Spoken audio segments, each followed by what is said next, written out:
naman akalain na hindi ko rin inaasahan pa.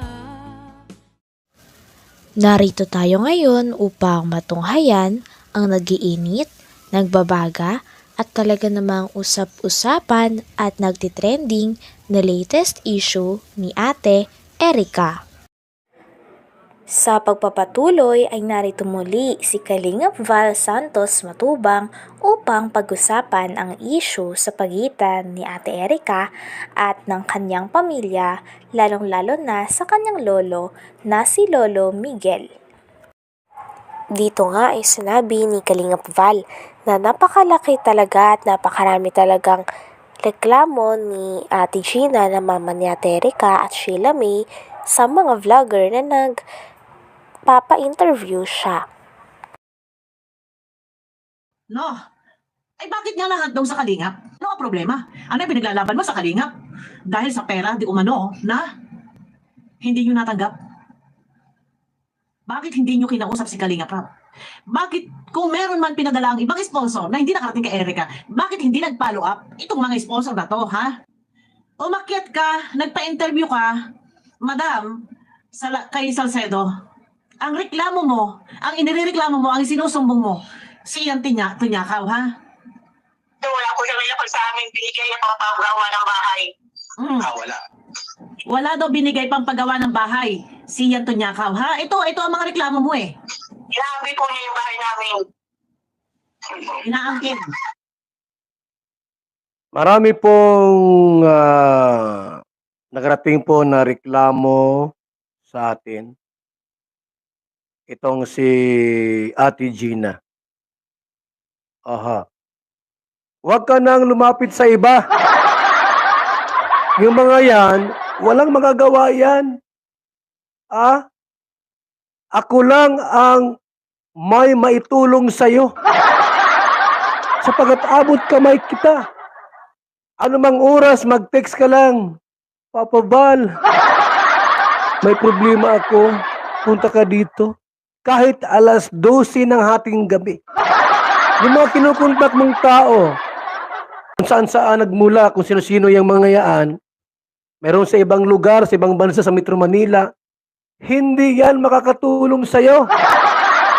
Ako lang ang mayroong maitulong. Bakit? Abot kamay. Ang bahay mo ay malapit lang sa bahay ko. Anytime na kailangan mo ako, magsabi ka lang, kaagad-agad. Pupuntahan kita. Ate Gina. Kaya tama yung paglapit mo sa akin ngunyan. Ang dami mong problema. Pati pala si Miss Tunyakaw, problema mo na. Pasan mo ang mundo. Ako'y naaawa po sa kanila po mga... May nagsabi pa nga na gusto daw iparating ni Ate Gina na mama ni Ate Erica at Sheila May ang kanilang away sa Raffy Tulfo. Sabi naman ni Kalingap Val ay hindi na daw yon kailangan sapagkat si Kalingap Val lang daw ang tanging makakatulong sa kanila. Si Kalingap Val daw ang kanilang lapitan kung gusto nilang magkaayos-ayos lahat. Doon sa mga walang alam. Sa Manila, ibang bansa, o sino yung kausap mo, wala silang maitutulong sa'yo. Ako lang. Ang may maitutulong. Malapit sa last part na gusto nila makarating kay Raffy Tulfo. Wala yan! Alis yan? Ako lang ang makatulong sa'yo dito. Bakit?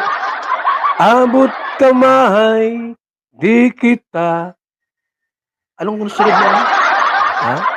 Di kita iiwanan. Ate Gina. Wala kang gastos dito.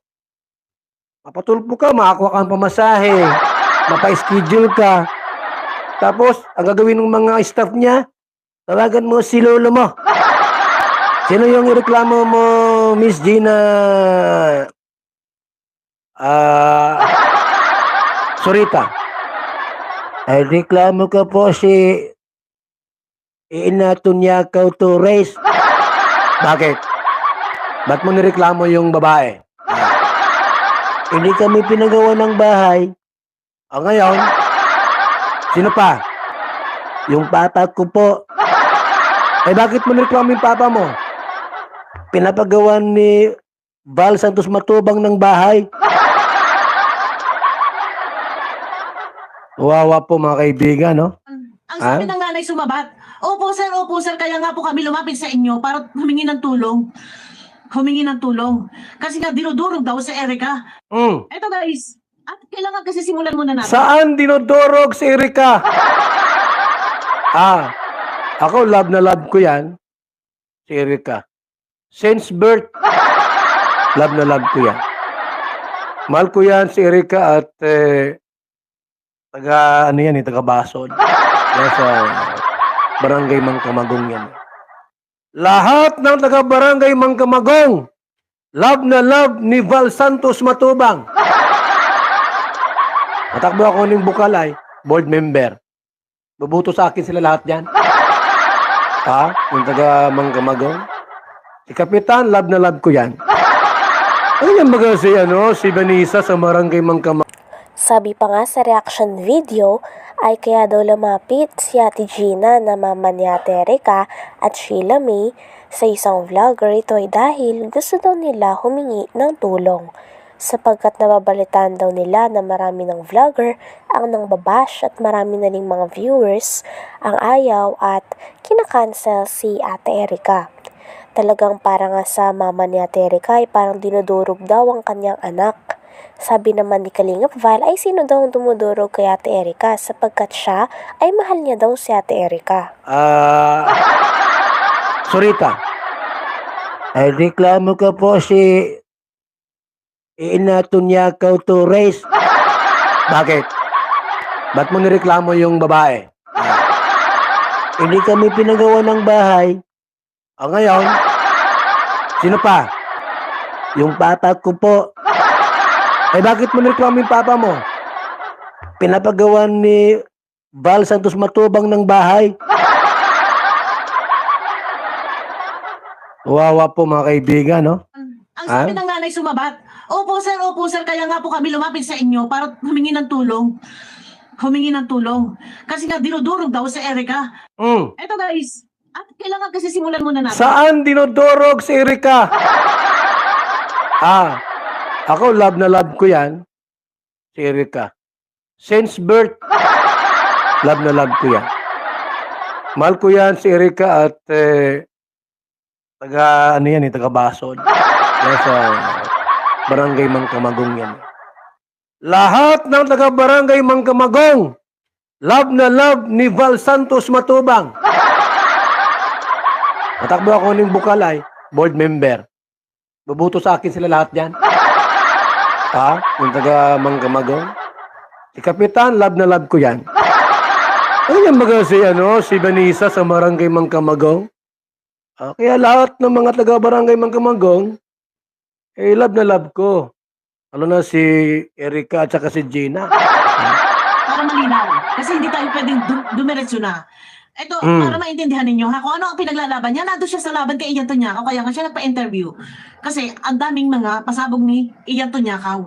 Pero bakit nga nalihis sa Kalingap? Tulungan po ninyo kami. Sige.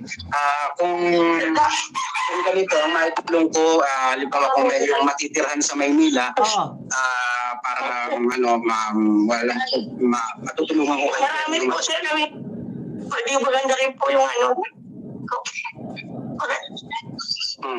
Medyo choppy-choppy. Ang sabi nga ni Joel ay matutulungan. Sige. Ano ba yung gusto niya sabihin? Ako ang tutulong sa inyo. Walang iba.